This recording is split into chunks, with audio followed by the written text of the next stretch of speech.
Hey, what's up, everyone? I hope you're having a blessed day. Sam Pittman's Arkansas Razorbacks are taking on Hugh Freeze's Liberty Flames this weekend. The Flames just cracked the top 25 this week at number 23. They're feeling really good about where they're at as a program. Coach Freeze just signed a big extension, making him the only other non-Power 5 head coach that I know of outside of Luke Fickell at Cincinnati, who's making anywhere close to $5 million a year. So, despite his name being brought up in some coaching searches, Hugh Freeze might be more content with his current situation than what people realize. But despite that recent success and the positive trajectory, Liberty did open as a 14-point underdog, as they obviously have to travel to Fayetteville, Arkansas to take on the Razorbacks. Arkansas is in a different boat this season as they came into the year with some big expectations. They started off strong with 3 straight wins, ran into a wall and lost 3 straight, and have since bounced back with 2 wins on the road prior to this home matchup with Liberty. And so it's always interesting to see 2 programs looking to continue to prove themselves going at it, but you'll also likely have some other fans and schools that are thirsty for a new head coach to breathe life into their program as well. A little bit intrigued by this matchup as well. But all that aside, on to the matchup at hand. When you think of Hugh Freeze, obviously the first thing you think of is offense, rightfully so. But you could argue that the strength of this Liberty team has actually been its defense. At least statistically, that is the case. They're a good team overall, and they're better balanced than Arkansas in the sense that one side of the ball hasn't been far and away better than the other side of the ball this season. However, Arkansas does by far have the more talented, balanced, and explosive offense. And although their defense has been poor compared to a Liberty defense that has at least held its own, I just don't think there's enough that Hugh Freeze can do schematically to score more points than Arkansas when it's all said and done.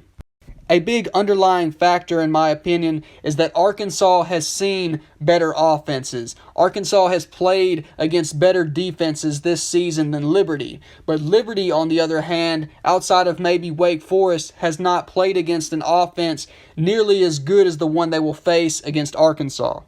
Don't get me wrong, I feel like there's yards and points to be had for both teams against both defenses, but as I already essentially said, I don't think Liberty should be able to win a shootout against Arkansas, which is why I think you've seen Arkansas somewhat surprisingly open as such a large favorite in this game.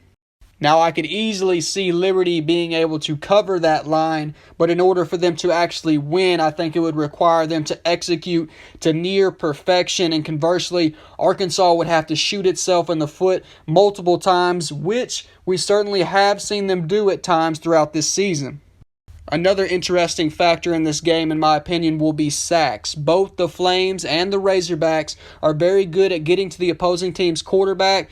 Liberty ranks 3rd in the country, averaging nearly 4 sacks a game. Arkansas ranks 16th, averaging 3. However, Liberty also ranks 105th in sacks allowed, surrendering nearly 3 sacks a game, and Arkansas ranks 50th, surrendering nearly 2 per game.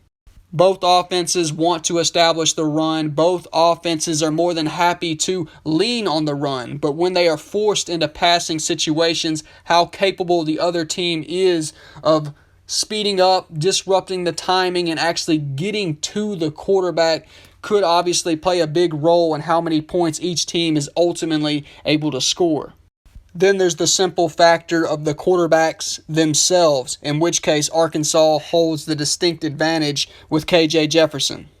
Liberty does have talent at the position with Jonathan Bennett and Charlie Brewer, the former Baylor Bear, who actually both played in their last game against BYU, as well as redshirt freshman Caden Salter, who was actually their starter in their game against Wake Forest, but got hurt and is still unavailable to my knowledge with a groin injury.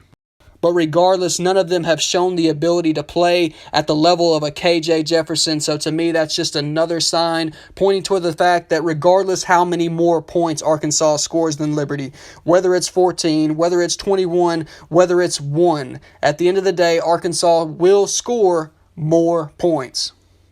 It will be real interesting to see how this all plays out, because to me, this kind of feels like a game where if Arkansas is realistically a team that can win out with a schedule that still includes LSU and Ole Miss, then this is a game that they probably should win by 2 touchdowns or more. But conversely, if Liberty is legit, then this is a game that they ought to be able to at least keep close. But in all honesty, you never truly know what to expect on any given Saturday. So much can change week to week, and that's just part of all the excitement. So, needless to say, since I felt like I've already said it a handful of times throughout this video, I do believe Arkansas wins this game. Congratulations to all the people of Liberty for your recent success. I just do not believe you are ready to come into Fayetteville and steal a win from the Razorbacks. Before I go, I just want to mention that the analytics show that 75% of my viewers are not subscribed. So please, if you enjoy the content, for both our sakes, like and subscribe to the channel. It doesn't cost you a dime. It helps us continue to grow and keeps you from missing any great Razorback content. Thank y'all for y'all's time. Thank y'all for all the love and support, especially those of you who are already members of the Rabid Razorback family. Until next time, I pray the Lord keeps you all safe and blessed. And of course, go Hogs!